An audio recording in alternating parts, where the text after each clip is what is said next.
दीपावली पर्व खुशियां मना रहा है, लेकिन समाज का एक ऐसा वर्ग भी है जो कंप्यूटर और इंटरनेट के इस आधुनिक युग में मूलभूत सुविधाओं को तरस रहा है। ये वर्ग कोई और नहीं बल्कि समाज का ही एक अटूट हिस्सा है जो कच्ची बस्तियों में अपना गुजर बसर कर रहा है। हालांकि कच्ची बस्ती के लोगों को उम्मीद है कि कभी तो उनकी दशा दिशा बदलेगी। ऐसे में बस्ती का जायजा लिया हमारे संवाददाता योगेंद्र पंचोली ने। पूरा देश दिवाली मना रहा है, लेकिन एक तबका ऐसा है जिसके लिए दिवाली के कोई मायने नहीं। हालांकि वो खुशी तो मनाते हैं, लेकिन इन कच्ची बस्तियों में कैसी दिवाली। कुछ लोग हैं, उनसे हम बात भी कर लेते हैं। आप यहाँ देख सकते हैं इस कच्ची बस्ती में जहाँ मैं खड़ा हूँ, यहाँ पर कुछ लोग हैं, उनसे बात करने का प्रयास करते हैं। मैडम, दिवाली का त्योहार मना रहे हैं लोग, आप किस तरह से त्योहार क्या मनाएंगे जब कुछ है ही नहीं है, रहने का घर नहीं है, कपड़ा पहनने का नहीं है, बच्चों को रोटी नहीं है, तो त्योहार क्या मनाएंगे। बस टाइम पास हो रहा है, कोई सरकार कहीं जगह देती नहीं है रहने का, जो अपना बच्चों का रहने की व्यवस्था हो जाए। बस कोई नेता आते हैं, कोई नेता होता आते हैं, बस लिख लेंगे, पढ़ लेंगे, ले जाएंगे और उसका कोई जवाब नहीं है। आप क्या चाहते हैं?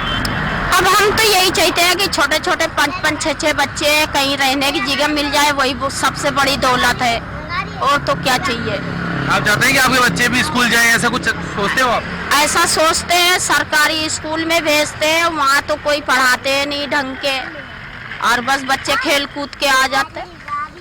आपसे भी जानना चाहेंगे किस तरह की परेशानी इन कच्ची बस्तियों के लोगों की है। मच्छर भी काटते हैं, परेशानियाँ तो बहुत है इधर। परेशानियाँ तो बच्चों को ज्यादा है ना, खुद को तो कम, बच्चों को ज्यादा है यहाँ परेशानियाँ। खुद भी तो ये चाहते हैं ना भाई अच्छा घर हो हमारे पास भी। नेता लोग सुनते ही नहीं है। पहली बात तो भाषण देके और चले जाएंगे। आईडी किसी के पास होती नहीं है, किसी की बन रही है, किसी की नहीं बन रही। आधी से ज्यादा के पास तो आधार कार्ड नहीं मिलेंगे, आधे से ज्यादा पैन कार्ड नहीं मिलेंगे, और जाओ तो फिर बाद में यूं और बोलेंगे कि भाई हाँ वो लाओ, ये लाओ, वो नहीं है तुम्हारे पास, ये नहीं है। केवल आधार कार्ड के अलावा कुछ भी नहीं बना हुआ हमारा, जबकि हम यहाँ के रहवासी हैं। तो फिर वोट भी देना बंद कर रखा है हमने तो, और किसी को देंगे भी नहीं। 2 ही बार दी हूँ, उसके बाद वोट भी नहीं देते। जब नहीं है यहाँ पे तो फिर बाद में वोट देना खराब है ना, क्योंकि जनता ही जिताती है इनको। जनता के अलावा इनको कोई नहीं जिताता, और फिर जनता का ही नहीं कुछ होगा तो फिर कौन जिताएगा इनको। देखिए, यहाँ पर कच्ची बस्ती में रहने वाले जो लोग हैं दिहाड़ी मजदूर की तरह जिंदगी जीते हैं, और इनके लिए क्योंकि चाहे नया वर्ष हो या कोई त्योहार हो या फिर दिवाली हो, अक्सर इनके लिए ऐसे ही निकल जाते हैं।